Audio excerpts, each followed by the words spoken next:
Hi, I'm Srinath. Welcome to my hostel life series, Day 12. మా హాస్టల్లో చాలామంది Instagram influencers ఉన్నారు. అందులో నాకు కొంతమంది తెలుసు. ఇవాళ ఒకరిని చూపిస్తారండి. తిన పేరే ఫ్రూటీ. తిన ఒరిజినల్ నేమ్ నాకు తెలీదు. తిను నా జూనియర్ అనమాట. ఇన్స్టాగ్రామ్లో 40K ఫాలోవర్స్ వరకు ఉన్నారు నియర్లీ. తిన అకౌంట్ నేను కింద మెన్షన్ చేస్తాను. చాలా అంటే చాలా మంచి అమ్మాయి. చాలా అంటే చాలా డౌన్ టు ఎర్త్గా ఉంటుంది. అన్ఎక్స్పెక్టెడ్గా కలిసాం మేము ఇవాళ.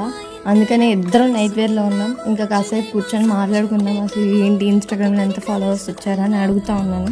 తను మొత్తం చూపించింది, అక్క ఇలా జరుగుతుందని. తన సీనియర్ని నేను. ఇంకా కాసేపు అలా ఇద్దరం చిల్ అయిపోయి మాట్లాడుకుని ఉన్నాము. ఇంకా కాసేపు అయ్యాక అక్క నాకు కొంచెం ఫొటోస్ వీడియోస్ తీవా అంటే ఇంకా కాసేపు తీస్తుండే. ఇంకా అసలు మేము ఇద్దరం నవ్వుకోవడమే సరిపోయింది ఇద్దరం కలిసిన ప్రతిసారి. ఇంకిద్దరం అలాగా కాసేపు చిల్ అయిపోయి క్యాంటీన్కి వెళ్దాం, ఏదో ఒకటి తిందామని చెప్పేసి ఇంకా అలా క్యాంటీన్కి వెళ్ళేసి నచ్చిన ఆర్డర్ పెట్టుకొని తినేసాం. ఇది ఇవాళ video. Meet you in the next video. Bye bye.